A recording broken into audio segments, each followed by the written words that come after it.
ஒரு விசை நாங்கள் கண்களை மூடி நாங்கள் வேத வார்த்தைக்காக நாங்கள் ஜெபம் செய்வோமாக. பரிசுத்தமுள்ள பிதாவை உம்மை சோதரிக்கிறோம், துதிக்கிறோம். தேவாதி தேவனை உமக்கு நன்றி செலுத்துகிறோம்.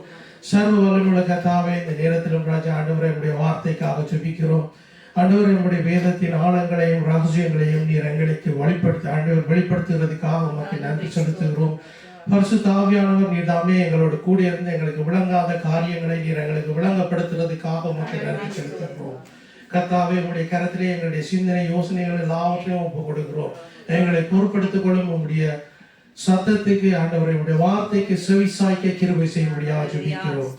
இயேசு கிறிஸ்துவின் வல்லமையுள்ள நாமத்தினாலே ஜெபம் பண்ணி நிற்கிற பிதாவே, ஆமென் ஆமென். ஹல்லேலூயா.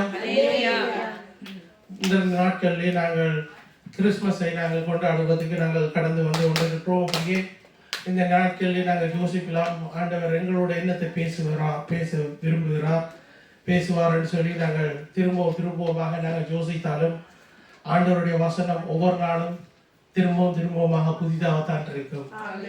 நாங்கள் சில நேரங்களில் சில மெசேஜ்களை நாங்கள் திருப்பி கேட்போம். அது திருப்ப ஆண்டவர்களோடு பேசுவார். அது எங்களுடைய இருதயம் தேவனுக்கு ஏற்ற மாதிரிக்கு வரும்பட்ட அவர்களை பதப்படுத்துகிறது. நாங்கள் படித்த பாட்டில் கூட அவருடைய நாங்கள் பார்க்கக்கூடிய களிமண்ணான எங்களை ஆண்டவர் உடைத்து உருவாக்குறது இருக்கிறார். இப்படியாக தேவனுடைய வார்த்தைக்கு நாங்கள் முழுதுமாக எங்களை அர்ப்பணிக்க வேண்டியதாக இருக்கிறது. இந்த நேரத்திலும் நாங்கள் பார்க்க போற டாபிக் அதாவது தலையங்கம் சமாதானத்தை குறித்து நாங்கள் பார்க்க போறோம். சமாதானத்தை குறித்து நாங்கள் எத்தனையோ பிரசங்கங்களை எல்லாம் நாங்கள் கேட்டிருப்போம். ஆனாலும் இன்றைய நாளிலும் ஆண்டவர் ஒரு வித்தியாசமான ஒரு முறையை உங்களுக்கு ஆண்டவர் இந்த வார்த்தைகள் கூட பேசுவார் என்று நான் விசுவாசிக்கிறேன். முதலாவதாக நாங்கள் பார்க்க போறது எல்லாருக்கும் தெரிஞ்ச ஒரு வசனம் தான். பிலிப்பியருக்கு நாங்கள் கடந்து செல்வோம். பிலிப்பியர் 4வது அதிகாரத்துக்கு அதுக்கு முதல் நாங்கள் பார்ப்போமா இருந்தால், சமாதானத்தை தேடுகிறவர்கள் இந்த உலகத்திலே எல்லாரும் தான் சமாதானத்தை தேடுகிறார்கள். நாடுகள் சமாதானத்தை தேடும், ஜனங்கள் சமாதானத்தை தேடுவார்கள், குடும்பத்திலே சமாதானத்தை தேடுவார்கள், பிள்ளைகள் தங்களுக்குள்ளே சமாதானத்தை தேடுவார்கள். அதே போல ஒவ்வொரு ஏஜுக்கும் ஆண்டவர் அந்த சமாதானம் என்ற ஒரு முக்கியத்துவம் தேவையாக இருக்கிறது. சமாதானம் இல்லாத ஒரு வாழ்க்கை இருக்குமா இருந்தால் அது ஒரு சஞ்சலப்படுகிற வாழ்க்கையாயும், அதாவது கவலைகள் நிறைந்த வாழ்க்கையாயும், பிரச்சனைகள் நிறைந்த வாழ்க்கையாயும் தான் இருக்கும். சில பேருக்கு அதாவது நான் சில பேரை சந்திச்சேன். நான் சில ஊழியங்களில் போய் செய்யல நான் சந்திச்ச நேரம் இப்படியும் இருக்கிறாங்களான்னு நான் கொஞ்சம் சிந்திக்கக்கூடியதாக இருந்தது. அதாவது குடும்பத்தை மேனேஜ் பண்ணி போகிற அளவுக்கு அவங்களுக்கு எல்லாம் இருக்கும். அவ்வளோத்துக்கு அவங்க எல்லாத்தையும் தாறுமாறாதான் செய்து கொண்டு போவாங்க. அப்போ வெளியிலேருந்து பார்க்குற எனக்கே கூட இவ்வளவு காலமாக இவ்வளவு வயசாக போயிட்டு பிள்ளைகள் கூட இருக்குது. ஆனால் சர்வசாதாரணமாக ஒரு டைம் மேனேஜ்மெண்ட் அவங்கள்ட்ட வாழ்க்கையிலே இல்லைன்னு சொல்லி காணக்கூடியதாக இருக்கிறது. அப்படியாக எல்லாம் நான் நாளைக்கு ஆட்களை சந்தித்திருக்கிறேன். ஆனாலும் அவர்களுக்கு கூட இந்த சமாதானம் தேவைப்படுகிறது. எவ்வளவுத்துக்கு சொன்னாலும் சில பேர் கேட்க மாட்டாங்க.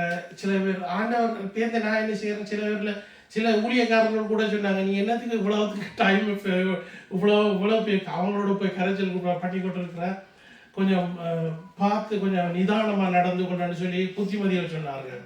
ஒரு சிலரை நான் சந்திக்க போது ஒரு சில சரியான பிரச்சனையான வாழ்க்கைக்குள்ளாக தான் இருந்தார்கள். அப்போ அவர்களை நான் பேர்ந்து ஆண்டவரிடத்தில் நான் ஒப்பு கொடுத்த ஆண்டவரிடத்தை ஜபிக்கிறோம் நாங்கள் அவங்களுக்காக. ஆனால் ஆண்டவருடைய வசனம் பேசும் மட்டும் நாங்கள் சில வேளையில் நாங்கள் ஜபிக்கத்தான் போடுவோம் அவங்களுக்காக.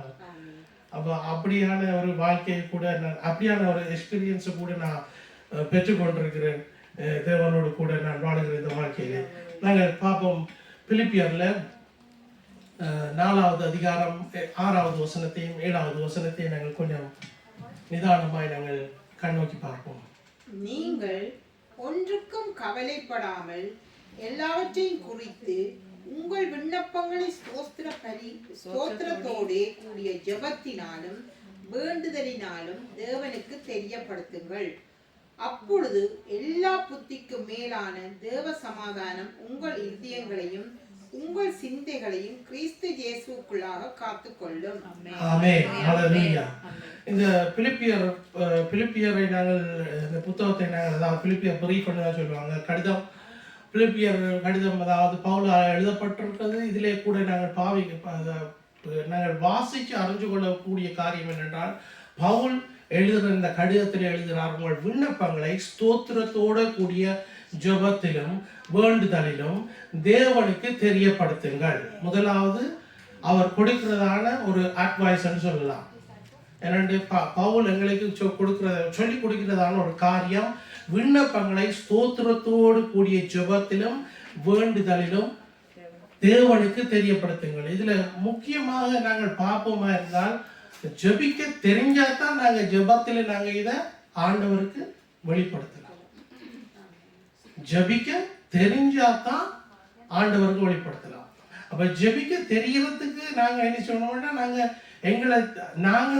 நாங்க உற்சாகப்படுத்தி நாங்க ஜெபிக்கிற நேரம் ஜெபிக்காம நாங்க இருப்போம் வேண்டாம். அந்த நேரத்தில் ஆண்டவர் ஜெபிக்கிற ஆண்டவர் ஆவியானவர் எங்களுக்கு தந்திருக்கிறார். அவர் எங்களை தூண்டுவார், இப்போ ஜெபி ஜெபி ஜெபி அப்படின்னு சொல்லி ஒரு கொஞ்ச நேரமாவது ஜெபி, ஒரு 5 நிமிஷம், ஒரு 10 நிமிஷம், ஒரு அரை மணி தியாலம் அப்படியே ஆண்டவர் வளர்த்தி கொண்டே போவார்.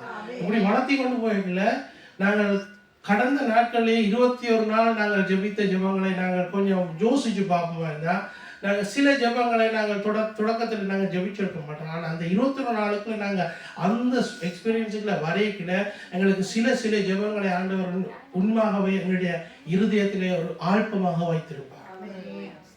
அது ஒரு பழக்கமாக எங்களுக்கு வந்துட்டு இப்போ அந்த பழக்கத்தின்படி நாங்கள் எந்த நேரமும் நாங்கள் அந்த ஜெபத்திலே தரித்திருக்கிறவர்களாய் ஜெபத்திலே வேண்டுதல்கள் விண்ணப்பங்கள் ஸ்தோத்திர பலிகள் எல்லாவற்றையும் நாங்கள் தேவனுக்கு தெரியப்படுத்துகிறதா இருக்கிறது. இப்படியான ஒரு எக்ஸ்பீரியன்ஸ் ஒவ்வொரு தடவை நாங்கள் என்ன செய்யணும்னா ஜெபிக்காத எங்களுடைய ஜெபத்தில் கலந்து கொள்ளாதாக்களை ஊக்கப்படுத்தி ஜெபத்தில் நாங்கள் அவர்களையும் கூட நாங்கள் சேர்த்து கொள்ள வேண்டியதாக இருக்கிறது. அப்போ அவங்களுக்கும் அந்த நன்மைகள் கிடைக்க வேண்டும், அவங்களுக்கும் அந்த சமாதானம். இந்த 2வது வசனத்தில் சொல்லுகிற போது தேவ சமாதானம் உங்கள் இருதயங்களிலும் உங்கள் சிந்தனைகளையும் கிறிஸ்து இயேசுவுக்குள்ளாக காத்துக்கொள்ளும் சொல்லி அவ பாருங்கள், எங்களுடைய சிந்தனைகள் எங்களுடைய இருதயங்களுடைய தேவனுடைய சமாதானம் வந்து அமர்ந்தால்தான் அது இயேசு கிறிஸ்துவுக்குள்ளாக காக்கப்படுகிறதா இருக்கிறது. அந்த சமாதானத்தை தான் நாங்கள் நாட வேண்டியதா இருக்கிறது. உலகம் தருகிற சமாதானம் இல்லை.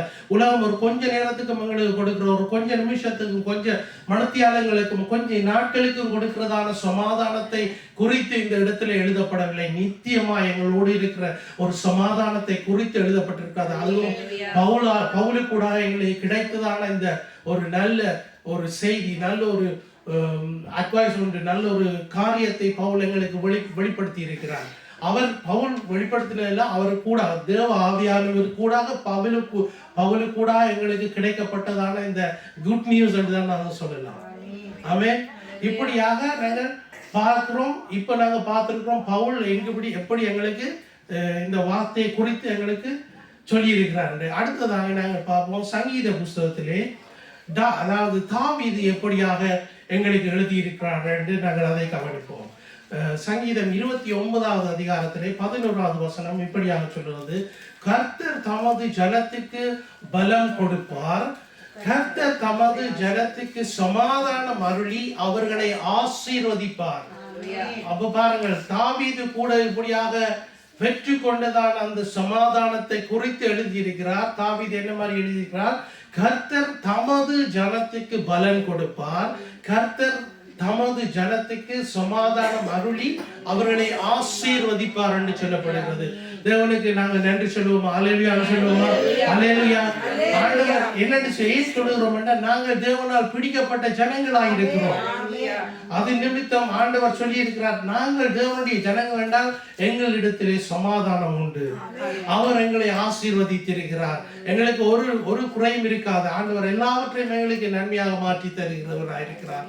அப்ப ஆண்டவருடைய வார்த்தையிலே நாங்கள் ஒவ்வொரு தேவ மனுஷர்களும் எப்படியாக இந்த வார்த்தைகளை எழுதி இந்த இடத்துல இந்த பைபிளை நாங்கள் வாசித்து அதை ஆராய்ந்து அதன்படி நாங்கள் படித்து கற்றுக்கொள்ளுகிறோமோ அது எங்களுடைய வாழ்க்கையிலே நன்மையாக மாறும். இது எல்லாவற்றையும் தேவ ஆவியானவர் தான் அவர்களுக்கு விளங்கப்படுத்தினார் என்றே நாங்கள் மறக்க கூடாது. முதலாவது நாங்கள் பவுலை பார்த்தோம், இரண்டாவது தாவீது. இன்னொரு வசனத்தை நாங்கள் பார்ப்போம். சங்கீதத்திலே 119வது 165வது வசனம். உம்முடைய வேதத்தை நேசிக்கிறவர்களுக்கு மிகுந்த சமாதானம் உண்டு, அவர்கள் இடறல் அடையார். ஆமென். அவர் தேவனுடைய வேதத்தை நேசிக்க கற்றுக்கொள்ள வேண்டும். நாங்கள் தேவனுடைய வசனத்தை நாங்கள் நேசிக்க கற்றுக்கொள்ள வேண்டும். தேவனுடைய வசனத்தை நாங்கள் தினமும் ஆண்டவர் இயேசு கிறிஸ்து கூட சொல்லி இருக்கிறார், மனுஷன் அப்பத்தினால் மாத்திரமல்ல தேவனுடைய வாயிலிருந்து புறப்படுகிற ஒவ்வொரு வார்த்தையினாலும் பிழைப்பான் என்று சொல்லி. அப்ப வசனங்களை நாங்கள் அறிந்து அதன்படி அதை நாங்கள் அப்பியாவப்படுத்தினால்தான் அது எங்களுடைய இருதயத்திலிருந்து புறப்படும் போது அது தன்னுடைய வல்லமையை எங்களுக்கு காண்பிக்கிறதா இருக்கிறது. ஹல்லேலூயா. அப்ப ஒவ்வொரு நாளும் எங்களுக்கு வசனம் ஞாபகத்துல வரைக்கல அது நாங்க லவுட்டா நாங்க சொல்ல பழக வேண்டும். தேவனுடைய வார்த்தையை நாங்கள் அறிந்திருக்கிறது ஒரு நன்மை, ஆனால் அதை நாங்கள் வாயினாலே அறிக்கை செய்கிறது எங்களுக்கு இன்னும் நன்மையான காரியமாயிருக்கிறது. அப்ப எங்களுக்கு சமாதானம் இல்லாத நேரத்தில் எங்களுக்கு பிரச்சனைகள் எங்களை சூழ்ந்து கொள்ளைக்குள்ள, எங்களுக்கு நிந்தனைகள் எங்களை சூழ்ந்து கொள்ளைக்குள்ள தேவனை நோக்கி நாங்கள் சொல்ல வேண்டியது, ஆண்டவரை உம்முடைய வசனம் எங்களுக்கு சொல்லுகிறபடி உம்முடைய சமாதானம் எங்களுடைய தலைமையிலே இருக்கிறது, எங்களுக்குள்ளே இருக்கிறது உம்முடைய சமாதானம். அப்ப நாங்கள் மற்றவர்களை சந்திக்கும் போது அவர்கள் பிரச்சனைகளோடு அழுகையோடு கவலைகளோடு இருந்தால் அவர்களுக்கு நாங்கள் சொல்ல வேண்டியது, உங்களுக்கு சமாதானம் உண்டாவதாக, இயேசுவின் நாமத்தினாலே உங்களுக்கு சமாதானம் உண்டாவதாக. அப்படியாக நாங்கள் அந்த வார்த்தைகளை நாங்கள் சொல்ல வேண்டியதா இருக்கிறது. இதுதான் தேவனுடைய வார்த்தை. இதுதான் தேவன் எங்களுக்குள்ளே தன்னுடைய வார்த்தைகளை வைத்து நாங்கள் எழுதப்பட்ட பைபிள்களாய் நாங்கள் நடந்து சென்று மற்றவர்களுக்கு நாங்கள் தேவனுடைய வார்த்தையை நாங்கள் சொல்லுகிறோம். இதுதான் ரகசியம். இப்படியாக நாங்கள் என்ன செய்ய வேண்டும் என்றால், நாங்கள் எந்த நேரமும் தேவனுடைய வார்த்தையினாலே நிறைந்திருக்க வேண்டும், அவருடைய துதியினாலே நிறைந்திருக்க வேண்டும். என்னுடைய வாயின் வார்த்தைகள் எந்த நேரமும் துதியினாலே நிறைந்திருக்க வேண்டும். இப்படியாக நாங்கள் வளர்ந்து வரைக்குள்ளதான் ஆண்டவர் எங்களை இன்னுமாய் பெரிய காரியங்களை செய்ய வைப்பார். அடுத்ததாக நாங்கள் பார்க்கிறோம், எசாயா புஸ்தகத்திலே எசாயா தீர்க்கதரிசி அந்த நாட்களில் எழுதின வார்த்தைகளை நாங்கள் வாசிப்போம். இந்த வார்த்தை என்ன மாதிரி சொல்கிறது? உம்மை உறுதியாய் பற்றி கொண்ட மனதை உடையவன் உண்மையே நம்பியிருக்கிறபடியினால் நீர் அவனை பூரண சமாதானத்தோட காத்துக் கொள்ளுவீர். பாருங்க, இந்த வார்த்தைகளை நாங்கள் வாசிக்கும் போது கூட அந்த வார்த்தைகளை அறுத்து நாங்கள் வாசிக்க வேண்டியதாக இருக்கிறது. சும்மா ஒரு நியூஸ் பேப்பர் வாசிக்குமா போல நாங்கள் ஆண்டவர்கிட்ட பைபிள் வசனங்களை வாசிக்க கூடாது. இந்த வசனத்தை நாங்கள் வாசிக்கும் போது எனக்கு பெருசாக நான் கணக்க தமிழ் படிக்கல, ஆனால் அந்த தமிழ் படித்த தமிழ்ல கொஞ்சம் எனக்கு தெரியும். இந்த பிளத்தை வாசிக்க சொல்லிவிடும், பிள்ளைகளை பள்ளிக்கூடத்தில் பிளத்தை வாசிக்க சொல்லிவிடும். அந்த அதாவது அந்த உணர்ச்சி அவர்களுக்கு வேண்டும். அப்போ இந்த வசனத்தை நாங்கள் வாசிக்க என்னென்னு வாசிப்போம்? உம்மிலே உறுதியாய் பற்றி கொண்ட மனதை உடையவன் உம்மை நம்பி இருக்கிறபடியால் நீர் அவனை பூரண சமாதானத்தோடு காத்துக் கொள்ளுவீர். இந்த பூரண சமாதானத்தோடு காத்துக் கொள்வீர் என்ற ஒரு நிச்சயம் எங்களுக்குள்ளே வரும். ஆண்டவர் அந்த வார்த்தைகளை எங்களுக்கு தந்திருக்கிறார். எசாயா எத்தனையோ காலத்துக்கு முன்பாக தீர்க்க தரிசனமாக எழுதப்பட்ட வார்த்தைகள். இந்த வார்த்தைகளை நாங்கள் வாசிக்கிறதுக்கு நாங்கள் உண்மையாகவே ஆண்டவருக்குள்ளே நாங்கள் தெரிந்தெடுக்கப்பட்ட ஜாதியாக இருக்கிறோம். அவர் எங்களை இந்த காலத்திலே பிறக்க வச்சு, இந்த காலத்திலே வாழ வச்சு, இப்படியான ஒரு தேசத்திலே வாழ வச்சு, அது மாத்திரமல்ல இப்படியான பாடுகளுக்குள்ளாலே இருந்தாலும் ஆண்டவருடைய வசனங்களை தாங்குகிறது. அவருடைய வசனங்களை திருப்பவும் தூக்கி எடுக்கிறது. அவருடைய வசனத்தினால் நாங்கள் பலத்திலே பலம் அடைகிறவர்களாக இருக்கிறோம். இப்படியாக அவருடைய வசனம் தினமும் எங்களுக்கு போஜனமாக மாறுகிறது. ஹல்லேலூயா. பாருங்கள், நாங்கள் அடுத்ததாக எசாயாவில் சொல்லப்படுகிற வசனத்தை பாருங்கள். எசாயா 54:13 சொல்லப்படுகிறது, உன் பிள்ளைகள் எல்லாரும் கர்த்தரால் போதிக்கப்பட்டிருப்பார்கள், உன் பிள்ளைகளின் சமாதானம் பெரிதாயிருக்கும். ஆமென். எல்லாரும் நாங்கள் சொல்லுவோமா? உன் பிள்ளைகளின் சமாதானம் பெரிதாயிருக்கும். அவ பிள்ளைகளை நாங்கள் ஆண்டவர் எங்களுக்கு தந்துட்டாரு பிள்ளைகளை நாங்கள் வளர்த்து வருகிறோம். பிள்ளைகளை நாங்கள் வளர்த்து வரைக்கல பிள்ளைகள் போடுற குளப்படிக்கு அவர் கணக்கு வழக்கு இருக்காது. நாங்களும் ஸ்ட்ரெஸ் ஆகி பிள்ளைகளும் ஸ்ட்ரெஸ் ஆகி கடைசியா ஆண்டவர்கிட்ட வந்து அழுகிறது. ஆண்டவரே இந்த பிள்ளையை ரட்சித்துக் கொள்ளும், இந்த பிள்ளையை ரட்சித்துக் கொள்ளும், இந்த பிள்ளைய ஆண்டவரை இந்த பிள்ளையான வழியிலிருந்து சரியான வழிக்கு கொண்டு வரும். ஆண்டவருடைய வார்த்தை சொல்கிறது, அவர்கள் கர்த்தருடைய வசனத்தினால் போதிக்கப்பட்டிருக்கிறார்கள், அவர்களுடைய சமாதானம் பெரிதாய் இருக்கும் என்று சொல்லி நாங்கள் தலைமுறையாக தேவன் இயேசு கிறிஸ்துவினுடைய பிள்ளைகளாய் நாங்கள் இருக்க வேண்டும். அதுவே அவருடைய சித்தமாய் இருக்கிறது, அதுவே அவருடைய சித்தமாய் இருக்கிறது. அதன்படி நாங்கள் பிள்ளைகளை வாழ அவர்களுக்கு நாங்கள் எல்லாவற்றையும் நாங்கள் கற்பித்துக் கொடுக்க வேண்டும். நன்மையான காரியங்களை நாங்கள் கற்பித்துக் கொடுக்க வேண்டும். இந்த வேதத்திலிருந்து நீதிமொழிகளிலே நாங்கள் எடுத்து பார்ப்போமா இருந்தால் கணக்கு இருக்குது. அநேக கடலை போல நீதிமொழிகளிலே ஞானத்தை நாங்கள் பெற்றுக்கொள்ளலாம். ஒவ்வொரு வசனமும் நாங்கள் வாசிக்கிற ஒவ்வொரு வசனங்களும் நன்மையான வசனங்களாக இருக்கிறது. அந்த ஞானத்தை பிள்ளைகளுக்கு நாங்கள் திரும்பவுமாக அவர்களுக்கு கொடுக்க வேண்டியதாக இருக்கிறது. அப்படியாக பிள்ளைகளை வளர்த்து அவர்களை திரும்பவுமாக தேவனுடைய வார்த்தையிலே அவர்களை வளர்த்தெடுக்க வேண்டியது. நாங்கள் இப்போ போடுகிற விதைகள் எல்லாம் இன்னும் ஒரு காலத்தில் அது பலனை கொடுக்கப்பட்டு நாங்கள் விசுவாசித்து இருக்கிறோம். ஹல்லேலூயா. அப்படியாகத்தான் பிள்ளைகளை வளர்க்கணும். பிள்ளைகளுக்கு நாங்கள் திரும்பவும் தேவனுடைய வார்த்தைகளை நாங்கள் கொடுக்கணும். அவங்க எங்களை பேசினாலும் எங்களுக்கு எதிராக நின்றாலும் பரவாயில்ல, அவங்களை திரும்பவும் தேவனுடைய வார்த்தைகளை கொடுக்கணும். அடுத்தது நாங்கள் அவர்களுக்கு என்ன செய்யணும்னா அந்த பிள்ளைகளுக்கு மனப்பாடம் செய்ய கற்றுக் கொடுக்க வேண்டும். பிள்ளைகளுக்கு வார்த்தைகளை மனப்பாடம். ஸ்டான்லி பிரதரோட மெசேஜ் கேட்டீங்கன்னா ஸ்டான்லி பிரதர் சொல்லியிருக்கிறார், தான் வார்த்தையை வாசிச்சு போகும்போது இன்றைக்கு தான் வார்த்தை வாசிப்பாருன்னா ஒரு வசனம் ஆண்டவர் பேசினாருன்னா அந்த வசனத்தை ஆண்டவர் உடனே எழுதி போட்டு அதை பாக்கெட்டுக்கு வச்சுக்கொண்டு அந்த நாள் முழுக்க அந்த வசனத்தை தான் சொல்லி கொடுத்திருக்கிறார். இப்படியாக நாங்கள் கற்றுக்கொள்ள வேண்டும். அப்போ இப்படியான அருமையான தேவ ஊழியக்காரர்கள் எல்லாம் எங்களுக்கு தாங்கள் கற்றுக்கொண்ட முறைகளை காட்டி தந்திருக்கிறார்கள். அதன்படி நாங்களும் கற்றுக்கொள்கிறது நன்மையான காரியம். அல்லேலூயா. அடுத்த வசனத்தை நாங்கள் பார்ப்போம். அடுத்த வசனத்திலே எசாயாவிலே கூட திருப்ப சொல்லப்படுகிறது. வாசிங்க. எசாயா 48:8 வாசிங்க. நீ கேள்விப்படவும் இல்லை, அறியவும் இல்லை, ஆதி முதல் உன் செவி திறந்திருக்கவும் இல்லை.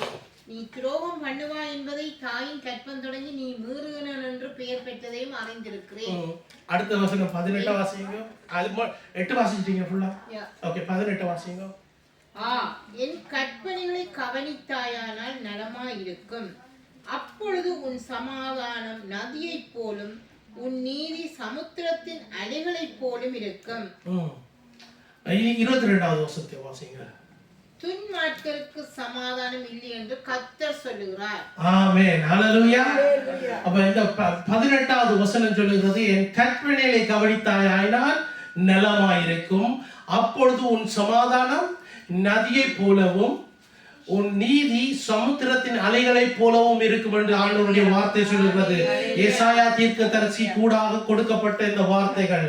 அதுல 22வது வசனத்துல சொல்லுகிறது, துன்மார்க்கனுக்கு சமாதானம் இல்லையா. அப்ப ஆண்டவர் பாருங்கள், ஆண்டவர் கொடுக்கிற சமாதானம் இந்த உலகம் கொடுக்கிற சமாதானம் அல்ல. இந்த உலகம் எங்களை திரும்பமாக தன்னுடைய வழிக்கு இழுக்கத்தான் செய்யும். இந்த மாம்சமானது இந்த மண்ணோடு கூட ஒட்டித்தான் இருக்கிறது. இந்த மாம்சம் எந்த நேரமும் ஏதாவது ஒரு சிந்தனை, ஒரு புலியான சிந்தனை, அதாவது ஒரு உலகத்துக்குரிய ஒரு சிந்தனையை தான் சில நேரத்தில் திரும்பமாக வந்து கொண்டே இருக்கும். ஆனால் நாங்கள் யோசிக்கிறத விட பிசாசம் கொண்டு போடுவான் இன்னும் கூட. ஆனால் அதிலும் பார்க்க தேவனுடைய ஆவியானவர் எங்களை வழிநடத்தும் போது அவருடைய சமாதானத்திலே நாங்கள் வாழ கற்றுக்கொள்ளுவோம். ஹல்லேலூயா. ஹல்லேலூயா சொல்லுவோமா? ஹல்லேலூயா. ஆமென். தேவனுடைய வார்த்தைகளை நாங்கள் தினமும் நாங்கள் வாசிக்க வேண்டும். இதுல இந்த கொடுக்கப்பட்ட ஒவ்வொரு வார்த்தைகளையும் பார்ப்போமா இருந்தா, பவுல் எப்படி எழுதியிருக்கிறார், தாவீது எப்படி எழுதியிருக்கிறார், எசாயா எப்படி எழுதியிருக்கிறார் என்று நாங்கள் பார்க்கிறோம். இப்படி ஒவ்வொரு கடைசியாக இயேசு கிறிஸ்து எங்களுக்கு எப்படியாக கற்றுக் கொடுக்கிறார். இயேசு கிறிஸ்து அவர் சொன்ன முறையை நாங்கள் ஜோவான் புஸ்தகத்தில் நாங்கள் வாசிப்போம். 14வது அதிகாரம் 27வது வசனத்தை நாங்கள் வாசிப்போம். சமாதானத்தை உங்களுக்கு வைத்து போகிறேன், என்னுடைய சமாதானத்தை உங்களுக்கு கொடுக்கிறேன். உலகம் கொடுக்கிற பிரகாரம் நான் உங்களுக்கு கொடுக்கிறதில்லை. உலகம் கொடுக்கிற பிரகாரம் நான் உங்களுக்கு கொடுக்கிறதில்லை. உங்கள் இருதயம் கலங்காமலும் பயப்படாமலும் இருப்பதாக. ஹல்லேலூயா சொல்லுவோமா? ஹல்லேலூயா. தேவன் தன்னுடைய சமாதானத்தை வைத்து போயிருக்கிறார். அந்த அவருடைய சமாதானத்தை நாங்கள் அடைந்து கொள்கிறவர்களாய் அதை நாங்கள் ரிசீவ் பண்றதுக்கு ஏற்ற ஒரு பாத்திரமாக நாங்கள் மாறுவோம்.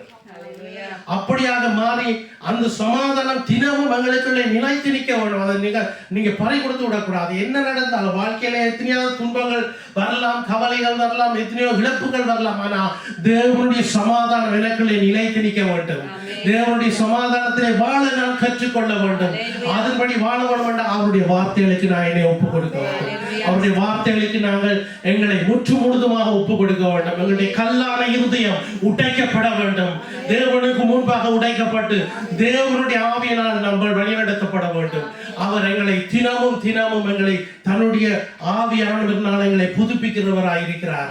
தேவனுடைய ஆவியானவரை எங்களை வணக்க விடிய எலும்பினோடு முதல் பரிசுத்த ஆவியானவரை எங்களோடு கூட நாங்கள் எடுத்துக்கொள்வோம். பரிசுத்த ஆவியானவரை இன்றைய நாளில் நீர் என்னோடு கூட வாரும்னு சொல்லி அவர் எங்களை வழி நடத்த வேண்டும். அப்போ ஒவ்வொரு நாளும் நாங்கள் ஜெபிக்கல தேவ ஆவியானவர்களால் அவர் தான் எங்களை ஜெபிக்கிறதுக்கே தூண்டுறார். அவர் இல்லாட்டி நாங்க ஜெபிக்க மாட்டோம். அப்படியே படுத்து சுருண்டு சோம்பலா அப்படியே கிடக்கும். இதனால்தான் நீதிமொழிகள்ல கூட ஆண்டவர் இப்படிப்பட்ட ஆக்களுக்கு எழுதி வச்சுக்கிறார். சோம்பரியை எழுப்பி போய் எறும்பு இடத்திலே கற்றுக்கொள்.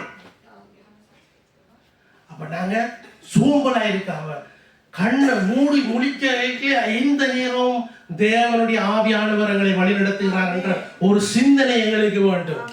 அப்படியாக நாங்கள் கற்றுக்கொள்ள வேண்டும். அடுத்தது நாங்கள் பாருங்கள், ஜெபத்திலே நாங்கள் எவ்வளவுத்துக்கு நாங்கள் டைம் கூட்டிடுமோ அவ்வளவுத்துக்கு நாங்கள் கூட்டி எந்த நேரம் ஒரு கொஞ்ச நேரம் ஒரு 15 நிமிஷம் 10 நிமிஷம் அவங்களுக்கு ஒரு பவுசை இருந்தாலும் உடனே போய் நாங்கள் ஜெபிக்கிற பிள்ளைகளா இருக்கிறோம். உடனே நாங்கள் ஜெபிக்கல ஆண்டவர் உடன் பியர்களை தருவார், ஆக்களை தருவார். உங்களுக்கு உடனே இந்த ஆளுக்காண்டி ஜெபிக்க உங்களுக்கு தெரியாது ஆக்கள், ஆனா ஜெபிக்க முடியும். அப்படியான எக்ஸ்பீரியன்ஸ் எல்லாம் வரும். அப்படியான எக்ஸ்பீரியன்ஸ் எல்லாம் நாங்கள் கண்டு இருக்கிறோம். அப்படித்தான் நாங்கள் வாழணும். அதுதான் ஆண்டவர் தேவ ஆவியானவர்களை வளைத்தார். சில நேரத்தில் உண்மையாகவே இப்படிப்பட்ட ஆக்களுக்கு இந்த இது நான் எந்த வாழ்க்கையில நான் தொடக்கத்தில் நான் வரைக்கல நான் சில வழியில் யோசிச்சேன். ஆவியானவர் என்னோட இருக்கிறார் ஒரு கேள்வியோட தான் நான் ஜீவித்து வந்தேன். அவ்வளவுக்கும் ஆவியானவர் இருக்கிறார், ஆனால் அவரோட ஒரு ரிலேஷன்ஷிப்புமே இல்லை, ஒன்றுமே இல்லை, ஒரு பேச்சு மூச்சும் இல்லை. அந்த பழக்கம் இருந்தது எனக்கு. ஆனா வசனம் பேச பேச என்னுடைய இருதயம் திறக்கப்பட்டது. என்னுடைய சிந்தனைகள் கொஞ்சம் விரிவடைஞ்சது. என்னுடைய கண்களுக்கு கொஞ்சம் கூட ஆண்டவர் காரியங்களை காட்டினார். அப்ப அது கூட அது மாத்திரமில்லை, ஒரு காலப்போக்கில் இந்த பைபிள்களை படிக்கிறதுக்கு இதன்றதுக்கு எல்லாம் பைபிள் ஸ்டடிக்கு போகணும் இதுகளுக்குன்னு சொல்லி நேரத்தை ஒதுக்கி பைபிள் ஸ்டடிக்கு போய் எல்லாம் படிக்கல. ஆண்டவர்கிட்ட கேட்ட, ஆண்டவரே எனக்கு ஒன்றுமே மாட்டான், உங்களுடைய வேதத்தின் ஆழங்களை எனக்கு கற்றுத்தாரும், ரகசியங்களை கற்றுத்தாரும். அதோட நிக்க அதை எடுத்து நான் மற்றவர்களுக்கு கொடுத்து கொண்டே இருக்கிறேன். அதுதான் தேவன் என்னை பாவிக்கிறார், வேறு ஒன்றும் இல்லை. தேவனுக்கே மகிமை உண்டாவதாக.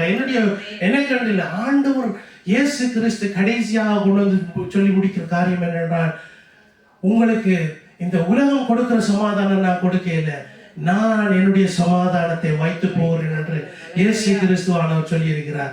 அடுத்த வசனத்தை நாங்கள் பார்ப்போம். இதான் கடைசி வசனம், 16வது அதிகாரம் 33வது வசனம். யோவான், என்னிடத்தில் உங்களுக்கு சமாதானம் உண்டாயிருக்கும் பொருட்டு இவைகளை உங்களுக்கு சொன்னேன். உலகத்தில் உங்களுக்கு உபத்திரவம் உண்டு, ஆனாலும் திடன் கொள்ளுங்கள், நான் உலகத்தை ஜெயித்தேன். ஹல்லேலூயா. நான் உலகத்தை ஜெயித்தேன் என்று சொல்லி இயேசு கிறிஸ்துவானவர் கூறின இந்த வசனத்தை நாங்கள் வாசிக்கக்கூடியதா இருக்கிறது. அவர் ஜெயித்தார் என்றால் நாங்கள் அவரை பற்றி பிடிச்சு கொள்வோம்டா, அவரோட எங்களுடைய வாழ்க்கை இருக்குமாண்டா நாங்களும் ஜெயிக்கிறவர்களாயே நாங்கள் இருப்போம். நாங்களும் இந்த ஆண்டவர் சொல்லுறபடி உலகத்திலே உபத்திரம் உண்டு, ஆனாலும் திடன் கொள்ளுங்கள், நான் உலகத்தை ஜெயித்தேன். அருமையான வசனம். ஆண்டவர், அதாவது பலமில்லாதவனுக்கு ஆண்டவர் கொடுக்கிற ஒரு வசனம்.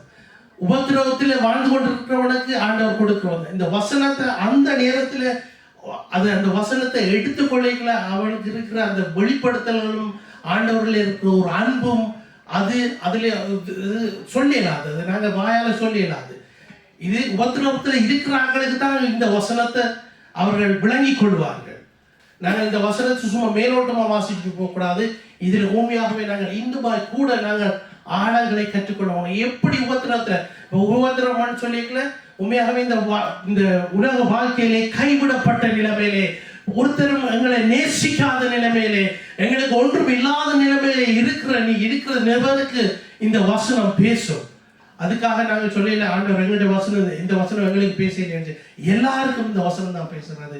நாங்கள் அருமையாக நாங்கள் இதை பார்த்துட்டு வந்தோம். சமாதானத்தை குறித்து பவுல் எப்படியாக சொன்னார், தாவீது எப்படியாக சொன்னார், எசாயா தீர்க்கதரிசி எப்படியாக எழுதியிருக்க, கடைசியாக இயேசு கிறிஸ்து எங்களுக்கு எப்படியாக காட்டியிருக்கிறார் என்று நல்ல ஒரு முறையிலே இந்த வசனத்தை நாங்கள் பார்க்கக்கூடியதாக இருக்கிறது. உண்மையாகவே நாங்கள் இயேசு கிறிஸ்துவை நாங்கள் பற்றி கொள்வோம், அவருடைய வசனத்தை எங்களை அர்ப்பணிப்போம், அவருடைய வசனத்துக்கு எங்களை ஒப்பு கொடுப்போம், அதன்படி வாழ கற்றுக்கொள்வோம். தேவன் எங்களை இன்னுமாய் தன்னுடைய ராட்சியத்துக்குள்ளேயே எங்களை கூட்டி செல்வார். நாங்கள் நடந்து நின்று நாங்கள் ஜெபம் செய்வோம். தேவன் தந்த வார்த்தைகளுக்காக நாங்கள் ஜெபம் செய்வோம். ஹல்லேலூயா. ஸ்தோத்திரம் ஆண்டவரே. Thank you Jesus. நன்றி ஆண்டவரே. ஸ்தோத்திரம் ஆண்டவரே. உம்மை ஸ்தோத்திரிக்கிறோம், துதிக்கிறோம் ராஜா. பரிசுத்தரே உம்மை ஸ்தோத்திரிக்கிறோம், தேவாதி தேவனே உம்மை ஸ்தோத்திரிக்கிறோம், சர்வ வல்லவரே உமக்கு நன்றி நன்றி நன்றி ஆண்டவரே. நன்றியோடு உம்மை ஸ்தோத்திரிக்கிறோம் ஆண்டவரே. நீர் தந்த சமாதானத்துக்கு நன்றி, நீர் தந்த சமாதானத்துக்கு நன்றி ஆண்டவரே. கர்த்தாவே நீர் தந்த சமாதானத்துக்கு நன்றி செலுத்துகிறோம் ராஜா. கர்த்தாவே ஆண்டவரே உடைய வார்த்தைகள் ஆண்டவரே எங்களுக்குள்ளே ஆண்டவரே கிரியைகளை நடப்பிக்கிறதுக்காக உமக்கு நன்றி செலுத்துகிறோம் ஆண்டவரே. உடைய வார்த்தைகள் ஆண்டவரே எங்களுக்குள்ளே கிரியைகளை நடப்பிக்கிறதுக்காக நன்றி செலுத்துகிறோம் ராஜா. ஆண்டவரே இந்த கூடாரத்துக்கள் நிற்கிற ஒவ்வொருத்தரையும் ஆண்டவரே ஒவ்வொருடைய குடும்பங்களையும் ராஜா ஆண்டவரே உடைய கரத்திலே ஒப்பு கொடுத்து ஜெபிக்கிறேன் ஆண்டவரே. சமாதானத்தை ஆண்டவரே இவர்களுடைய வாழ்க்கையிலே நீர் வைத்திருக்கிறதுக்காக நன்றி செலுத்துகிறேன் ராஜா. ஆண்டவரே இவர்களுடைய வீடுகளிலே சமாதானத்தோடு இருக்கிறதுக்காக நன்றி, பிள்ளைகளிலே சமாதானத்தை நீர் கொடுத்திருக்கிறதுக்காக நன்றி. அவர்களுடைய இருதயத்தை நீர் ஆராய்ந்து அறிகிற தேவனாய் இருக்கிறீர் சுவாமி. ஆண்டவரே அவர்களுக்கு தேவையில்லாத காரியங்களை எல்லாவற்றையும் அவர்களிடத்திலிருந்து எடுத்து போடும்படியாக ஜெபிக்கிறோம் ராஜா. தேவாவியானவரே பிள்ளைகளுடைய இருதயத்தை நீர் மாற்றும் ஆண்டவரே, பிள்ளைகளுடைய இருதயத்தை நீர் மாற்றும் சுவாமி. இந்த உலகத்தை ஆண்டவரே கர்த்தாவே ஆண்டவரே இந்த உலகத்துக்கு தங்களை ஒப்பு கொடுக்காமல் தேவ ஆவியானவருக்கு தங்களை ஒப்பு கொடுத்து தேவ ஆவியானவருடைய வழிநடத்தலிலே நடக்க கிருபை செய்யும்படியாக ஜெபிக்கிறோம் ராஜா. ஆண்டவருடைய கரத்திலே எல்லாவற்றையும் ஒப்பு கொடுக்கிறோம் ராஜா. ஆண்டவரே இந்த செய்திகளை கேட்கிற ஒவ்வொரு பிள்ளைகளுடைய இல்லங்களிலும் ராஜா ஆண்டவருடைய சமாதானம் தங்கும்படியாக ஜெபிக்கிறேன் ராஜா. இயேசுவின் நாமத்தினாலே நான் ஜெபிக்கிறேன் கர்த்தாவே. நீ தந்த வார்த்தைகளுக்காக நன்றி செலுத்துகிறேன். இயேசுவின் வல்லமையுள்ள நாமத்தினாலே ஜெபம் பண்ணி நிற்கிற பிதாவே. ஆமென் ஆமென். உமக்கு நன்றி செலுத்துகிறோம்.